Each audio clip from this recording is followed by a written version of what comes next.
I ask, when you were registered in school, what was the purpose? And when you register your children in school, what is the purpose? Is it to obtain a certificate or simply a general call to get education?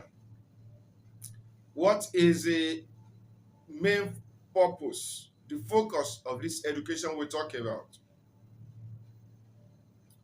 Many years back, I shared some of these thoughts with some of my students, which I like to share with you and we reflect upon. That attending school, going through the institutions, is more than just getting that title. I'm now a literate person. It goes beyond that. But let's reflect together. One of the first things you gain and you expect to work on as you attend school and as you study by yourself, as you improve upon the knowledge gained, are the following. Number one is the ability to be able to read. To be able to read in whatever language of your living and operating environment. Ability to read books, go through documents, and the purpose of this is to be able to learn from those who had been on this earth before you. Tap into their knowledge. Learn from their experience. Two, ability to be able to spell and spell correctly. Because when you can read and you're writing by yourself, then how to spell each word correctly, the way it should be. Because this thing is supposed to be universal. You can't say I spell it the way it sounds in my head, the way I think about it. No. There is a correct spelling for every word in every language. Number three is ability to write and write very well. Now you can read. Now you can spell. Now can you put these characters together, these alphabets together to make good sentences? Express your thoughts, not just orally with the mouth, but in writing. Ability to be able to write well. That's also one of the skills that you gain. The fourth one, increase in understanding. That's why when we started school, they were talking, there's an aspect of English language called comprehension. Comprehension simply understanding. That is, we'll be given a story to read. After that, you'll not be asked questions on the main gist of that story. Say, what do you understand by this story you have read? Comprehension. That one is just to help us with that. Whatever we read, there are certain points, certain facts that are stored in that written document, which you are supposed to understand so that you can now apply to your life and living the best way you understood it to be. The fifth one is memory development and expansion. That's why in the kindergarten, you are asked, we started with nursery rhyme. The nursery rhyme is to help memory. They say memorize, so yeah, recite. It's memory development. In those days, they used to use the word cram. Say, you cram it. You cram a page. The normal thing is memorize. Try to commit it to your subconscious so that whenever you need it, you can go back. Just like your hard drive, you keep information in the hard drive. But that's our natural hard drive. The sixth one is ability to associate and link ideas. Ability to associate and link ideas. We call it association of knowledge. Because it is for simplicity. that some of these things we learn, subjects we learn, are separated from each other. That's why when you are sitting in primary school and junior school, they call like science, integrated science, general science, they call it different names. But now, as you advance, you now break it into physics, chemistry, biology.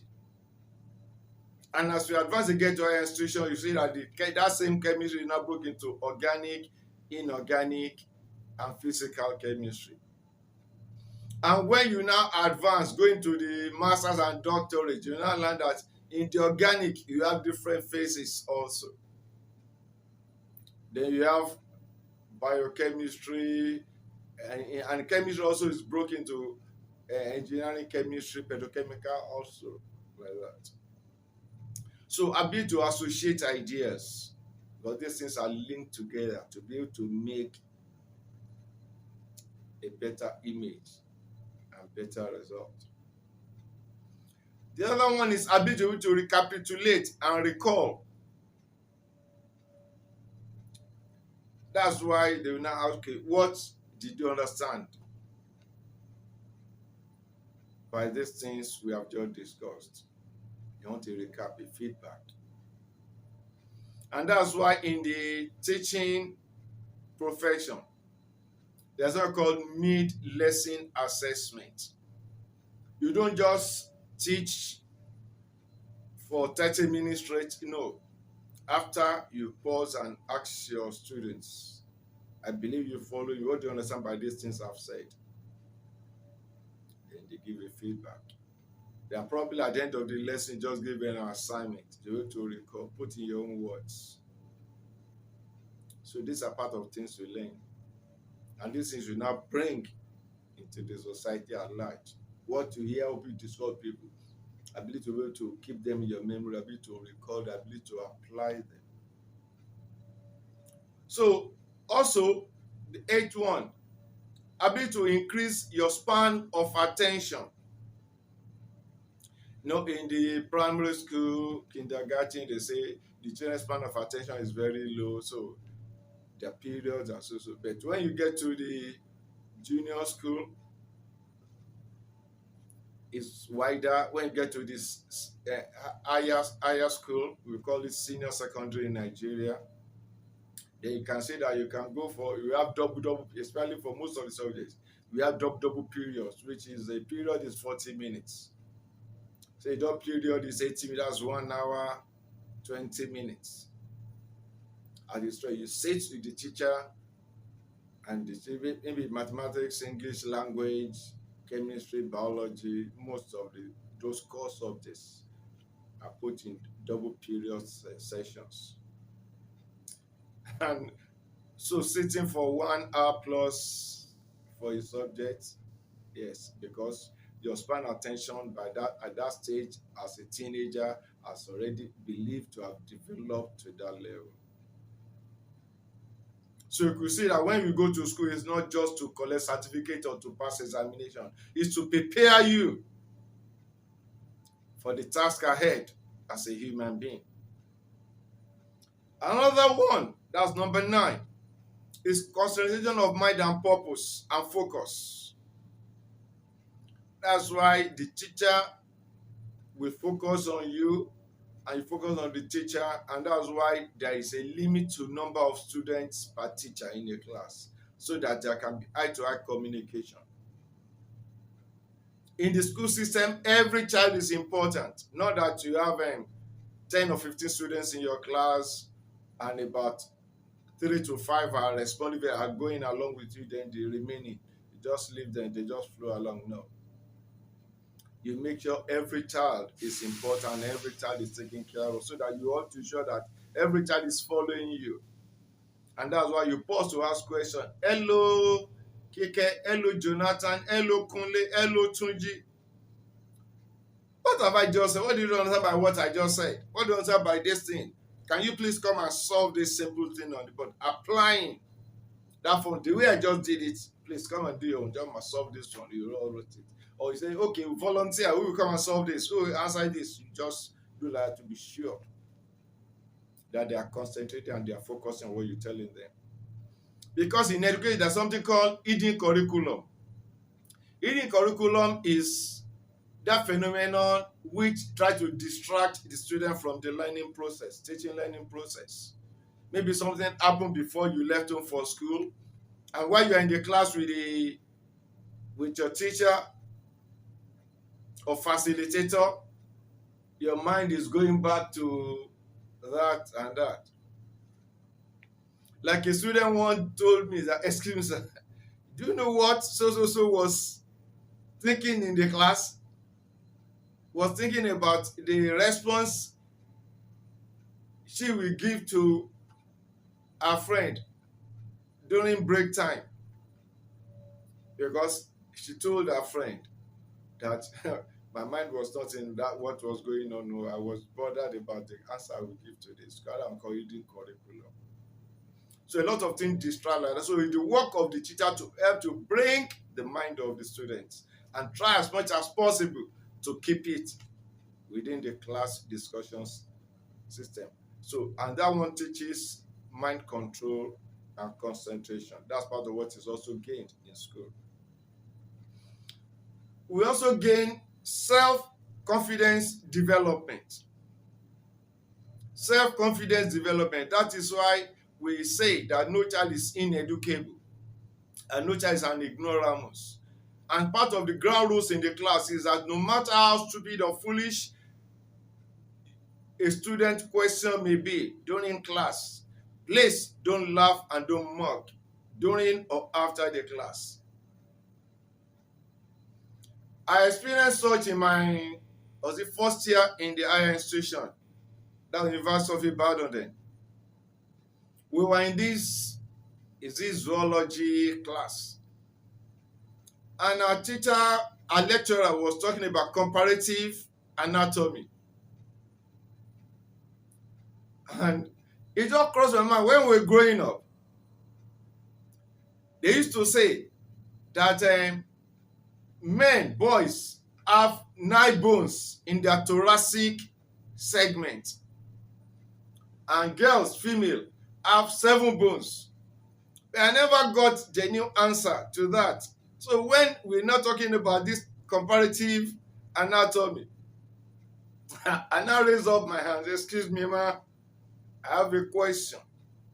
And by the time I asked that question in the class, everybody burst into laughter. I was almost embarrassed. But I've been trained that you're in a school to learn. So anybody that laughs at your question, that person doesn't understand why he or she is in the school or in the class for that matter. So it didn't bother me much. But I was shocked when the people burst into laughter. However, the lecturer threw back the question to the class and nobody could answer it effectively. You could see. So we were taught to develop your self-confidence. When you don't understand something, say, please, I don't understand. Can you please explain? Can you please help me out? We are here to learn. So when you now leave the school system and maybe you attend seminar or workshop, or you're in a business and people are trying to explain something to you, or you ask you to sign a document and you are reading through the document and say, please, this clause, what does it mean? I don't quite understand. You ask. That's why sometimes before you sign some contract documents, you go with your lawyer so that things will be explained to you. So the lecturer answered the question, and the people, my colleagues, all of them were actually silence.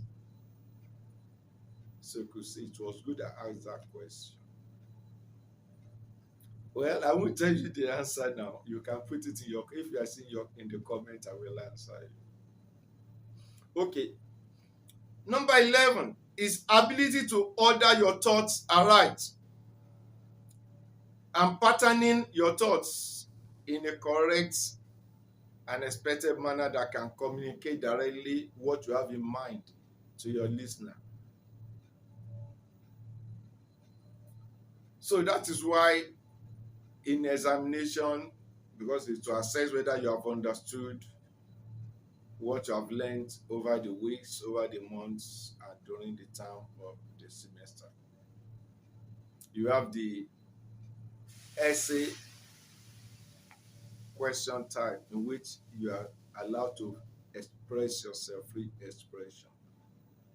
So in that case, you can express yourself orally, and can express yourself also in writing. It's also part of thought control which you learn in school.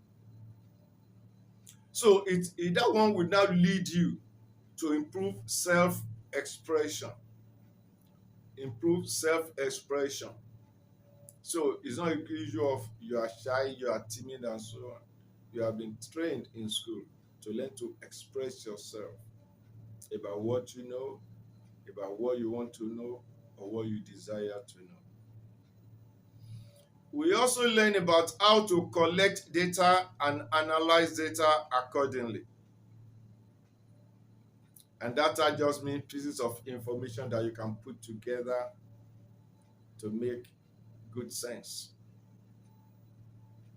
The data can be numerical and may not be numerical, but you learn how to do this. Putting the pieces together to make complete sense is part of what you learn. And that's what we learn in statistics in the faculty of mathematics.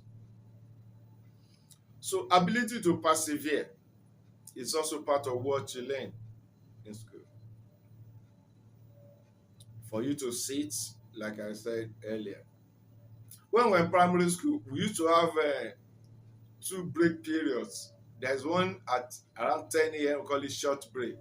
The other one at 11:30, call that one long break. The short break is for about 10 minutes. So in that case, you say, because if you want to we want to ease yourself, we run out and go. Then long break, that's when you have your midday meal. But when you now get to the secondary school, or what you call the high school, it's only one break. In that case, your toileting and your confidence is expected to have, and your span of attention increased. So you learn to persevere, and you can sit for a lesson, like I said earlier, 80 minutes. It may be less like 70 minutes, 70 minutes for teaching, or 50 minutes. Then we have a discussion time in between. But at least you and the teacher are expected to spend 80 minutes together. After that, there will be change of period. So you could see you persevere. That time you don't doze. That time you don't fidget and say you want to ease yourself, because you have learned to persevere. You have been trained to do that.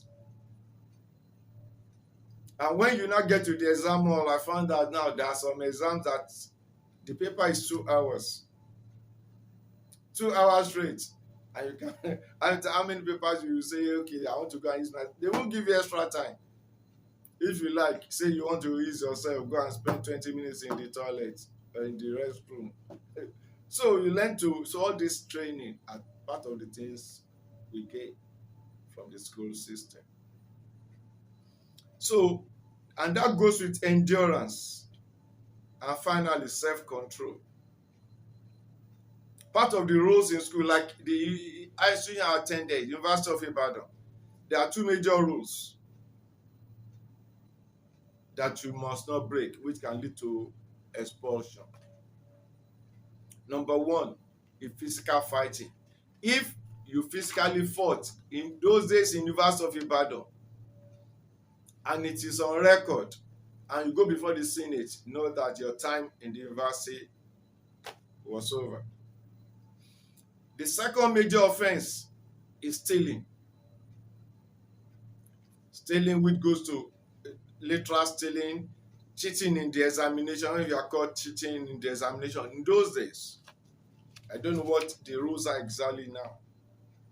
So these are some of the things you learn in school. That's why in university, where they say before you collect certificate in learning and character, not only learning, in learning and character, because in character you have been schooled, you have been trained to learn to control your anger.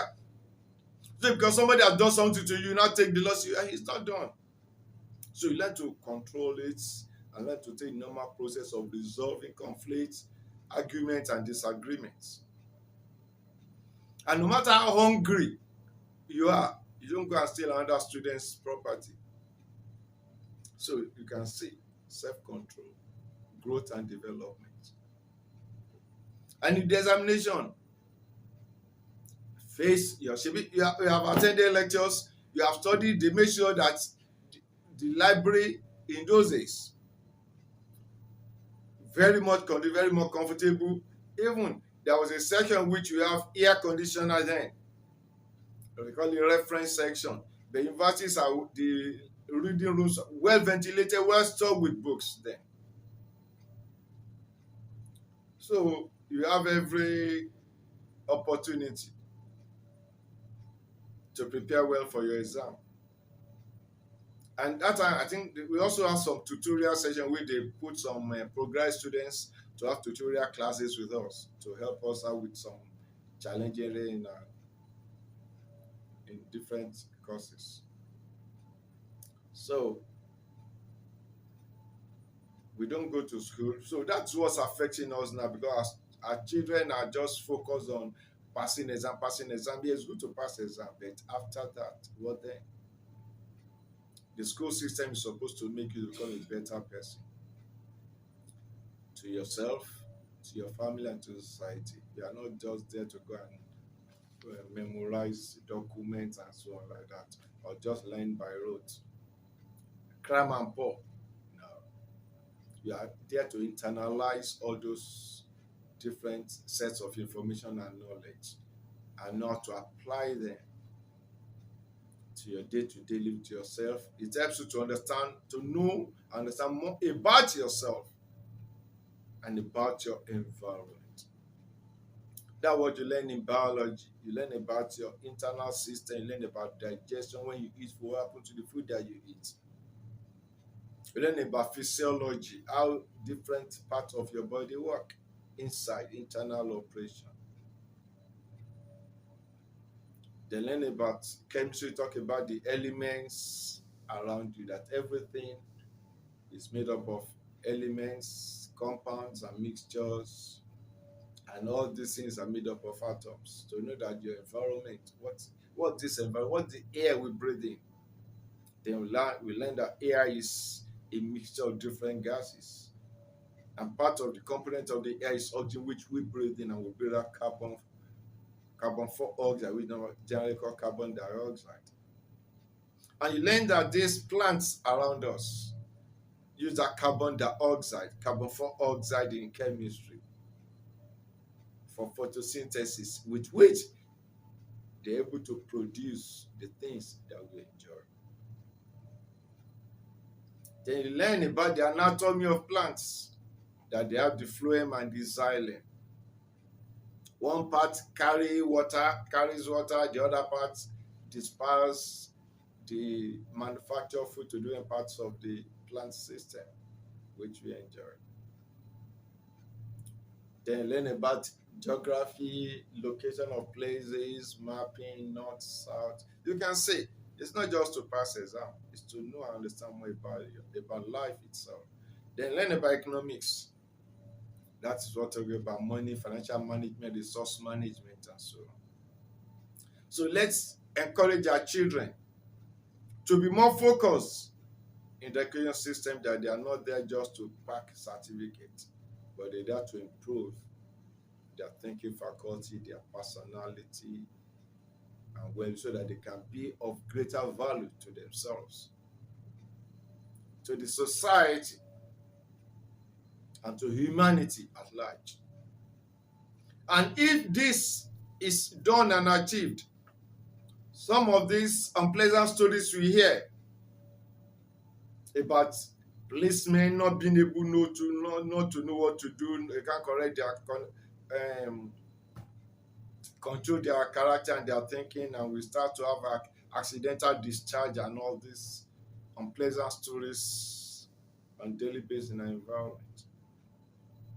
And this issue of these bandits and so on, if the system take good care to make sure they are well schooled, they know that they have a better life to live than to be living in forest, living like wild animals, which they were not born to be. They were born to be resources and people of purpose to their community, to add value to the community in which they live. Every human being is a being of purpose, a being of value. So let's encourage our children and those around us to make the best. Please share your comments. You have questions you ask, we reflect together. This is Nisinuga Reflections. Thank you for subscribing to my channel. Let's go to reflect together, learn and gain from one another, and endeavor to make life and living sweeter for one another, improve our mental health system, go from negativity to positivity in our thinking system, in our mindset, operate with the growth mindset, not the fixed mindset. Thank you so much for listening. God bless you. Thank you. God bless you.